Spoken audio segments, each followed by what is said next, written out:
share your story that can inspire someone to let them know that no matter what, you can be who you want to be, and you can just start from whatever you have, and the sky will be your starting point. Thank you so much. So, without further ado, the theme for this year's She Awards, we craft She Awards from the magazine itself, because like we said, there are so many women out there doing so many things, and nobody is recognizing them. Nobody knows about them. I'm actually a victim of that. I used to work in the banking sector for 12 years, and I left the banking industry, and I started doing event management. And I said to myself, how can people get to know me more, what I'm doing, because I know what I'm capable of. And I've been attending a lot of seminars, conferences, seeing wonderful women like you doing excellently well for themselves. And I said to myself, who is showcasing all these people? Who knows about them? Do they have to wait for folks one day to cover them? Which is very hard. But thank God they're coming up now. Maybe people like us was able to inspire them, to let them know that it's not all about money, or whether you have achieved so much, you have so much huge conglomerates of businesses, or chains of, international or multinational businesses. We need to have a platform to put a push, a support to upcoming ladies in business like this, to let them know that they are doing so well, even though they've not been able to reach the capacity that they are supposed to get to. But again, they are moving from point A to point B, and to me, it's a success. It doesn't matter how small you're starting the success. Gradually, on a day by day, you will become what you eventually want to be. And that is the reason why I have this magazine. And I felt that it's not enough.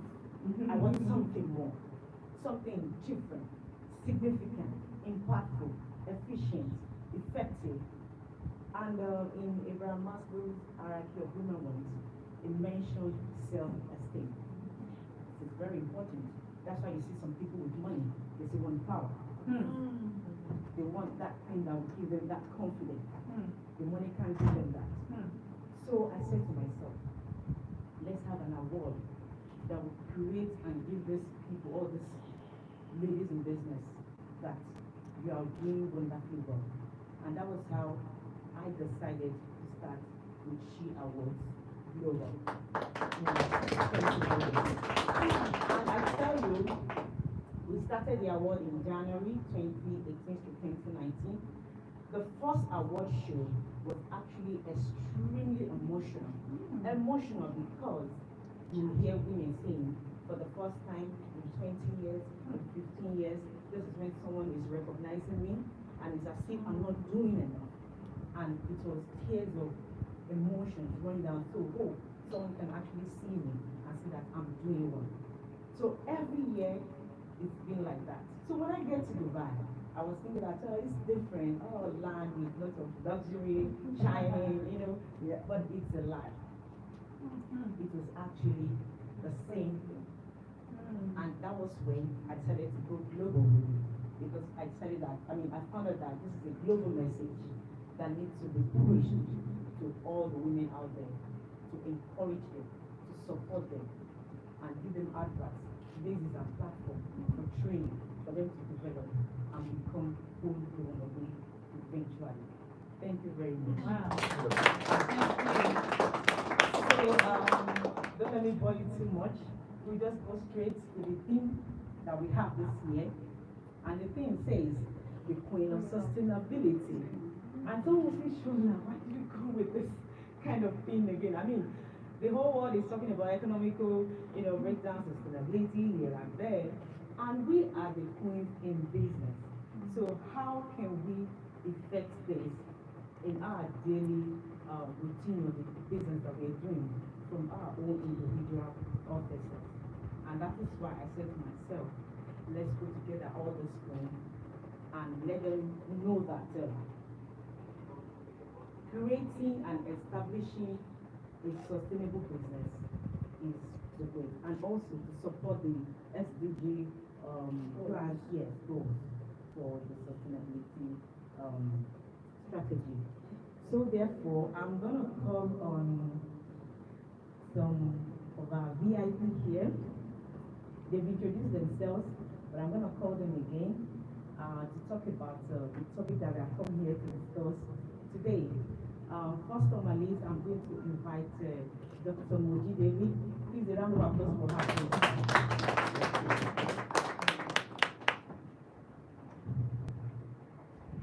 You're welcome.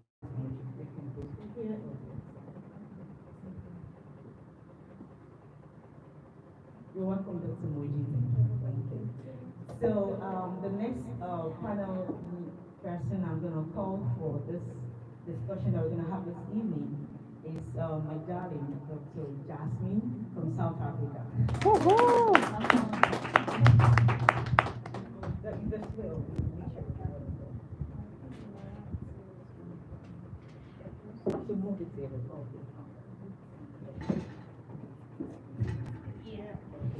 Thank you. Okay, so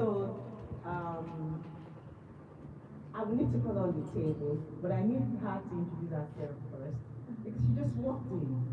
Abina. It's a round of applause for Abina. Should we give you 1 or 2 minutes to settle down a bit? Okay, please introduce yourself to us. Hello everyone. Sorry, I'm a little late. It's my fault.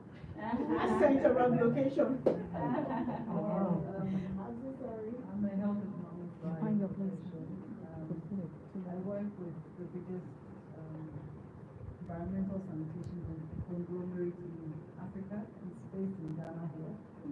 I'm the managing director for their research and innovation company. I am also a women's advocate.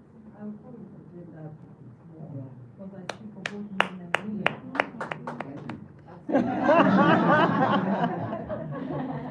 I'm very happy to be here amongst my sisters and brothers. Thank you.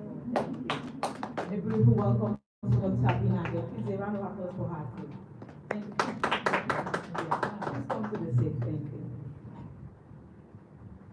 And last but not the least, I'm going to call a wonderful lady all the way from United Kingdom, wonderful journalist, Juliana Olayinka. Please come to the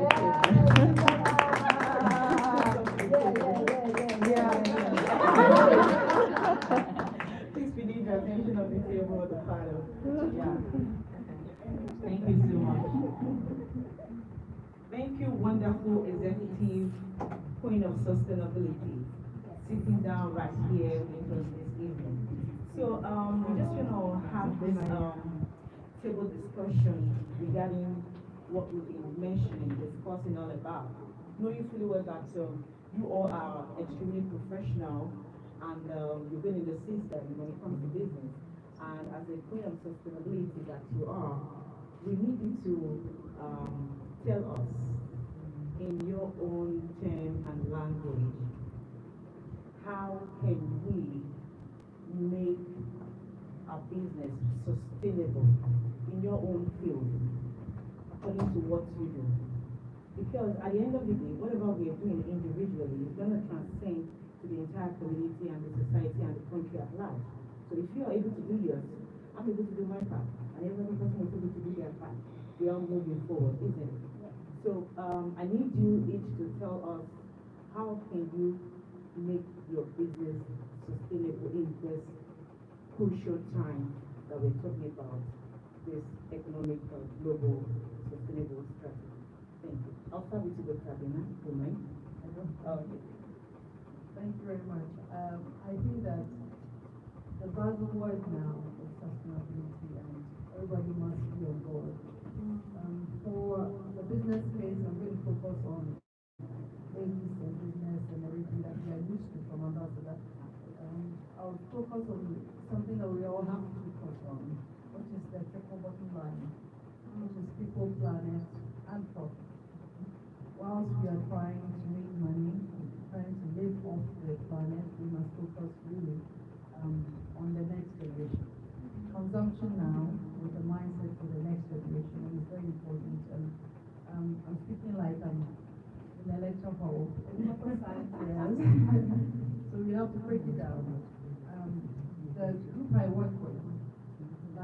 mentioned, is the biggest conglomerate in Africa. We focus not only on environmental sanitation issues, but our business is focused a lot on the circular economy, meaning that there's no waste. So if those of you who've been around, you realize that Accra is not as dirty as some time back. They made us Absolutely, you're right. it's because of my company. It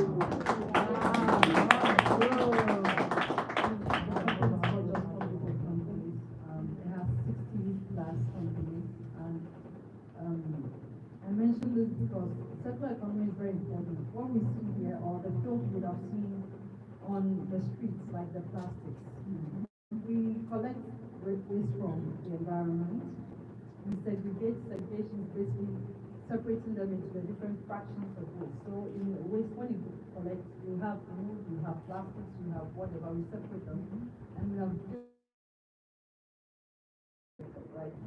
And so if you also see some of the public spaces, bins that we use as receptacles for the waste, that's my company that's producing it. And we collected the waste, the plastics from them. Reusable material. I know some people use those bins and stuff to collect water, but essentially is to help us go back into the full value chain to collect waste again, which we tend to do. Meaning that we are limiting the waste in the environment. It has several benefits. First, we are trying to clean our environment. Africa has too many, like the cold space, we have too many diseases. And I think the sense of that is coming from what we have generated, which we are living in, filth, malaria. The rainy season is coming soon in Ghana, we have problems with flood. And flooding goes across, if you look at the West African sub-region, we are flooding all over the environment. We also look at the fact that you are working with people. So let's not forget the triple bottom line, people, planet, profit, right? I've spoken about the planet a little bit. But let's go to the people. The people is that the people have got to live. The fact that the continent or the earth has to be sustainable does not mean that people will not live. We will have to live. And that means that all that we try to do, we are not only trying to generate profit from our activities. We are doing this on behalf and for the people. So we create employment. One of the companies that you see around is called Line, for instance, employs about 5,000. And that you see them collecting this. These are people who have sat in their commerce and not had anything to do.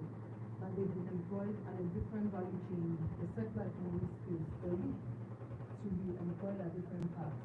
And so I think that in our own small way, or from the point of view that I am coming, I'm the head of research and innovation. We are almost always ahead, not almost always, using research and data, we get ahead of innovation. So we don't wait for a crisis to happen.